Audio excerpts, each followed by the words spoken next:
Hey, church leader, my name is Preston Newsom. I'm the co-founder of Towr Marketing. And I wanted to just in a few minutes talk to you about how Towr as an organization, how we help churches to streamline their communication and their marketing systems to deepen relationships with their congregation. And the idea for our company actually came out of a time when I was working for a large church in Texas. We had a situation with a family who was very involved in our congregation. The dad was a deacon, the kids were involved in children's ministry, and they hadn't been coming to church for 3 months, and we had no idea. Our whole leadership team did not know that they were gone until a member of our children's ministry staff realized that they hadn't been checking in and asked, "Hey, have y'all talked to this person?" And we said, "Oh my gosh, no, we haven't." So we reached out to them. Turns out everything was fine. They had been moving and they were busy with family.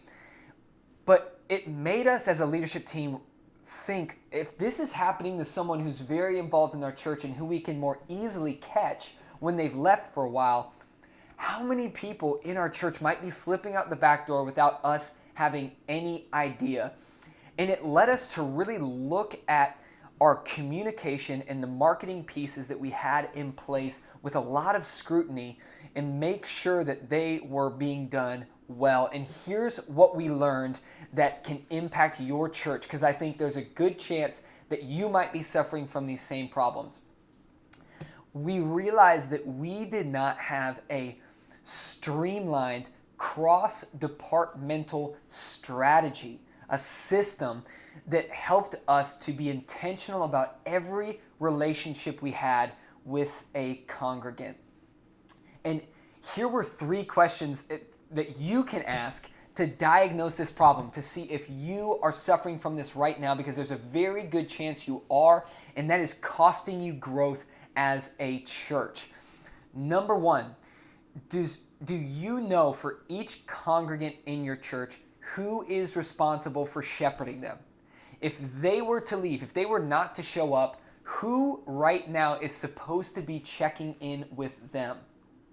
The second question is, how many emails does a member of your congregation receive from you just in this past week? If you were to pick someone at random and look at their inbox, how many emails are they getting from how many different departments with how many different calls to action? If you are emailing them from multiple departments with multiple calls to action, that's wrong.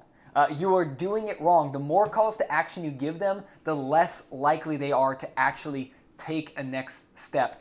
And thirdly, if you were to pick a member of your congregation at random and ask them, "Do you know what our process is, our pathway is to get assimilated into our church?"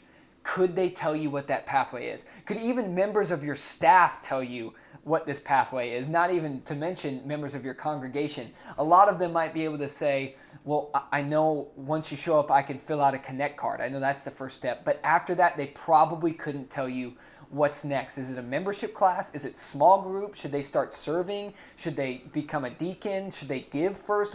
In what order are they getting assimilated?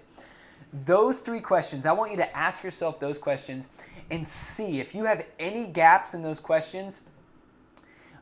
You need to have a system put in place, and that's where we can help you. We work with churches to really streamline that, where your departments will come together to ensure that you're working together for every member of your congregation so they feel known and loved. That is the end goal. If we're looking at the big picture here, we want every member of your congregation, even before they show up for a service, even people who just might want to come to your church, how can we streamline our communication, our marketing processes, our database across departments to make sure every member of our congregation feels known and loved so we can deepen relationships with them and grow our church?